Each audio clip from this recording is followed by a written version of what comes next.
In this part, I want to go through a very important theorem, and I want to talk about how this theorem relates to what we talked about in the previous video about how determinants can represent size functions.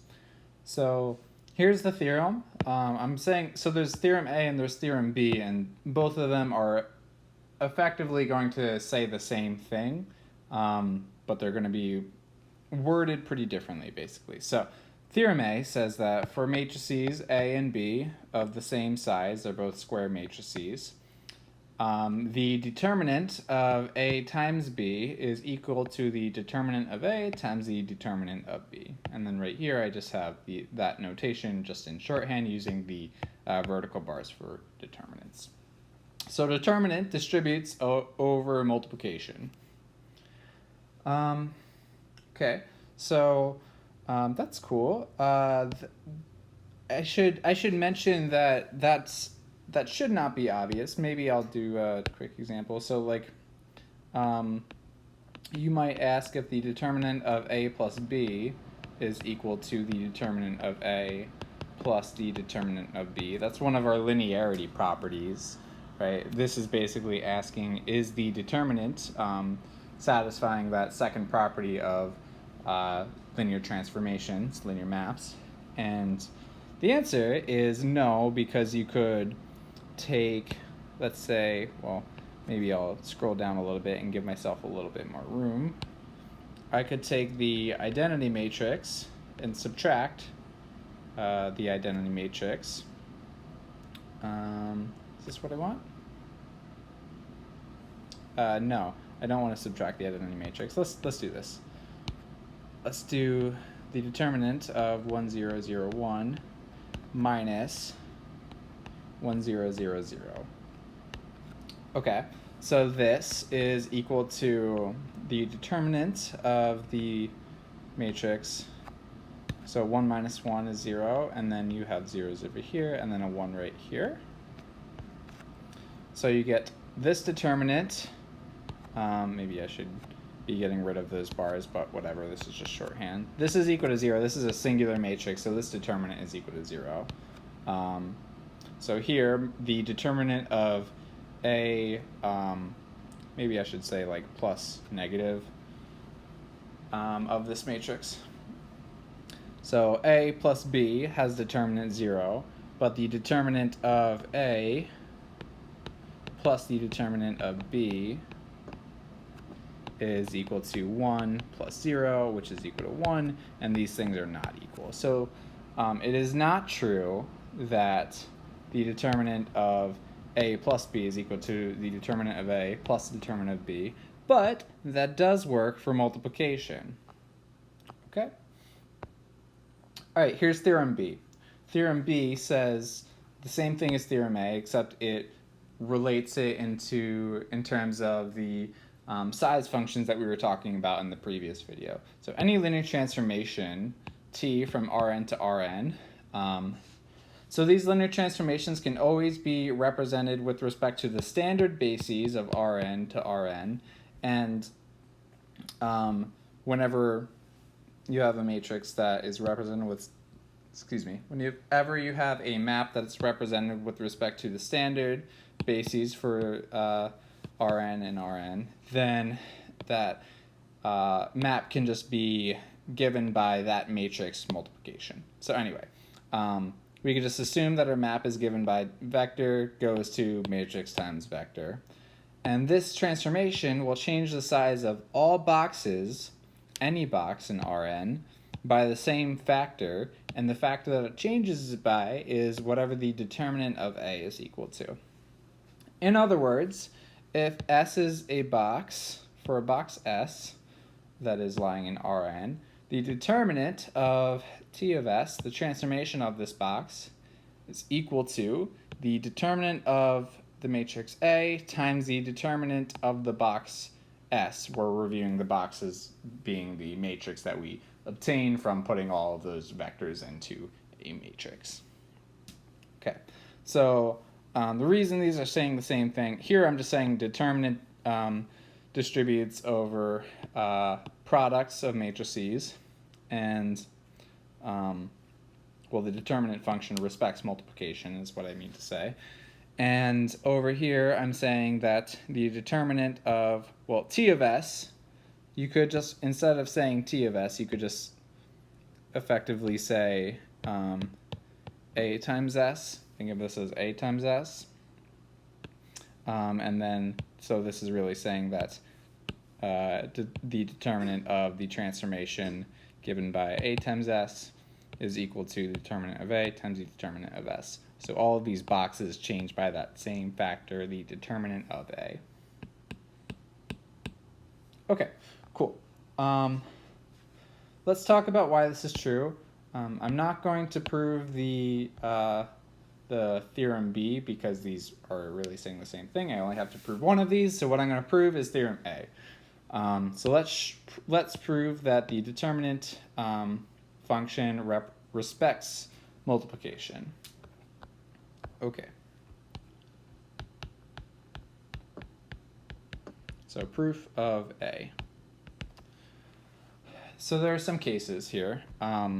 Basically, I want to work down to the case where A and B are both non-singular matrices. So let's suppose that, so first suppose that A is a singular matrix.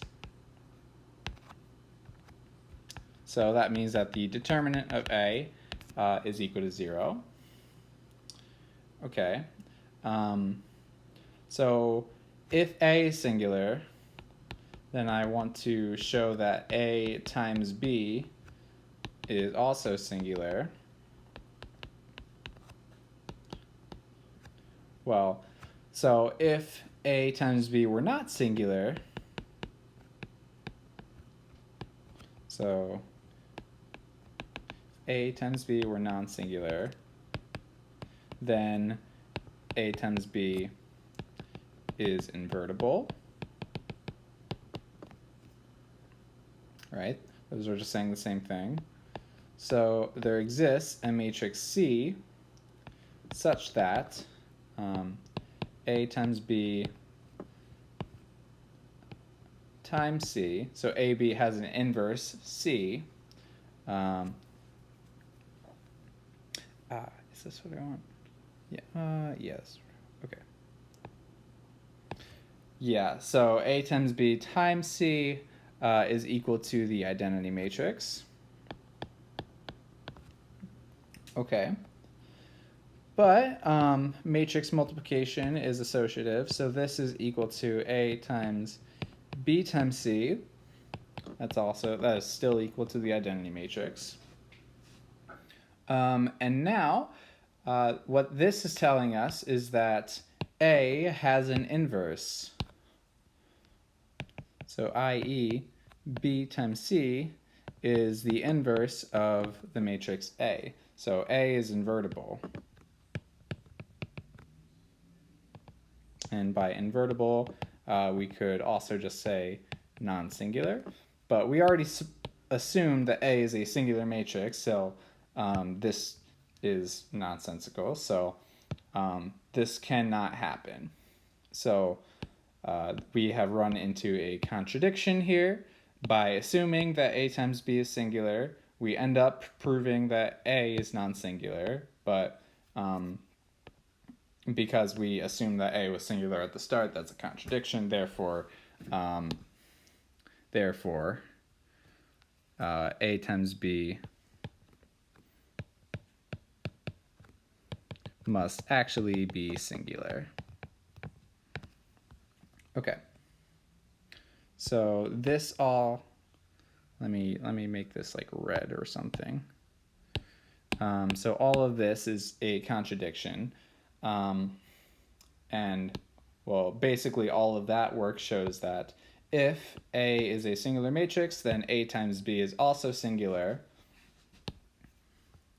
So the determinant, why did that happen? So the determinant of A times B is equal to 0, and the determinant of A is equal to 0.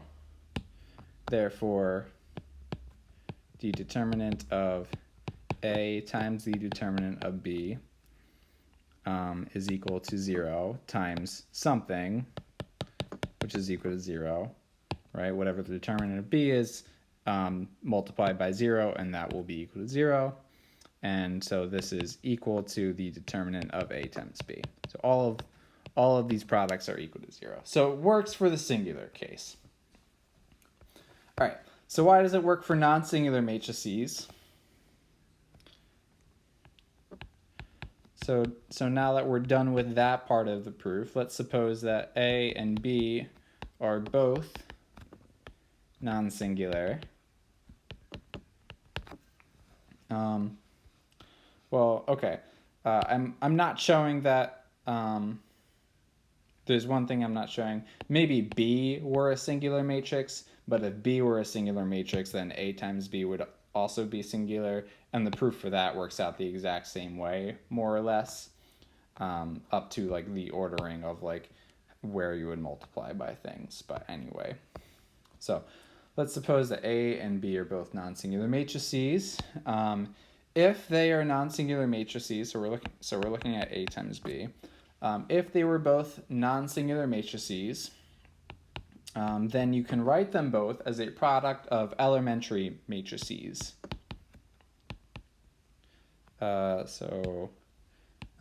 going to do ER times ER minus 1 times all the way up through E1. So A can be written as a product of elementary matrices, EI. Okay, and so these matrices can either be a matrix that represents adding a multiple of a row to a different row, multiplying a row by a non-zero scalar, or switching two rows. So then each E sub I is either equal to Pij, which swaps rows. That's the permutation matrix, which swaps rows I and j. So it could be Pij, or it could be Mij of k. This was the matrix that takes k times row I and adds it to row j. Should be row I. Adds it to row j and replaces. Or it could be the matrix that scales a row by k. What was the notation? C sub I of k, I believe. So this multiplies row I by k. Okay, cool. So we will show that, so because A times B is now equal to ER times E1 times B, then I could write this as, well, all right, let me write this as like E2 times E1 times B. So I could first show that the determinant of E1 times B is equal to the determinant of E1 times the determinant of B. So show the theorem works for E1 times B. Then I could show, because it works for this one, that I can multiply on the left again by another elementary matrix, and then I can keep multiplying on the left by elementary matrices, and then it works out that way. So I'm going to run out of space. I'm going to have to move stuff down in a second, but oh well. Okay, so we'll show that the determinant of some elementary matrix E times a non-singular matrix E is equal to the determinant of E times the determinant of C. Okay, and we'll just do maybe one case here. The book does the case where E is equal to Ci of k, where we just multiply a row by a non-zero scalar. And I guess that we will do Pij, where we swap two rows.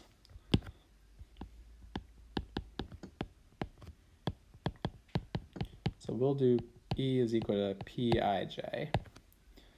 Okay, so Pij is obtained by taking the identity matrix and swapping rows I and j. So the determinant, I'm going to use vertical bars, determinant of Pij is equal to -1 because it is one row swap away from the identity matrix. And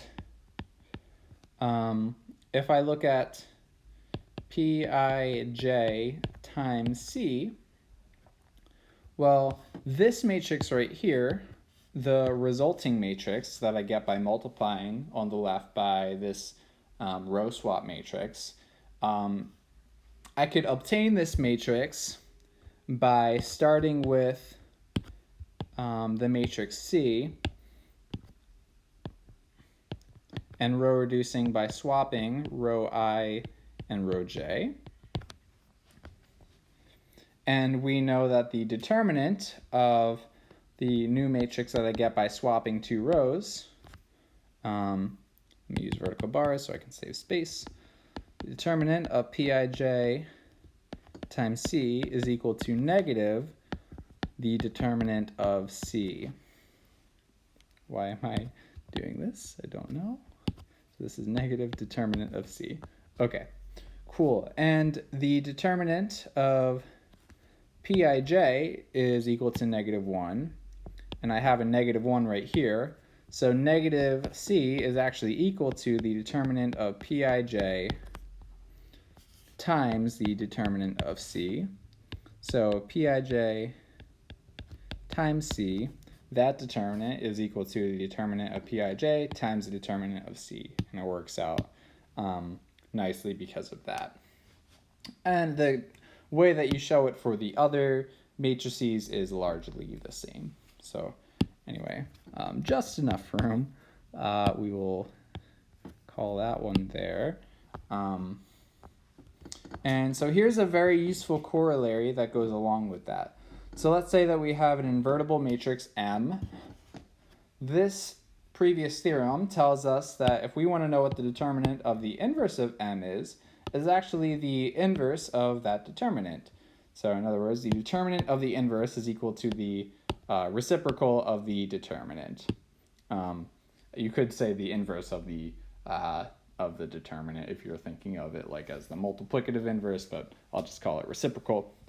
So anyway, the proof for that is a one-liner or maybe a two-liner. So the determinant of the identity matrix, I'm going to use vertical bars. Determinant of the identity matrix. Well, the identity matrix is equal to M times M inverse. That's how inverses work. By the previous theorem, that's equal to the determinant of M times the determinant of M inverse. By the way, the determinant of the identity matrix is 1. So I get 1 is equal to M times M inverse in determinants. So determinant of M inverse is equal to, we divide on both sides by the determinant of M, and that's what I get. So I get just exactly this right here. Cool. And that's it. So, yeah, anyway.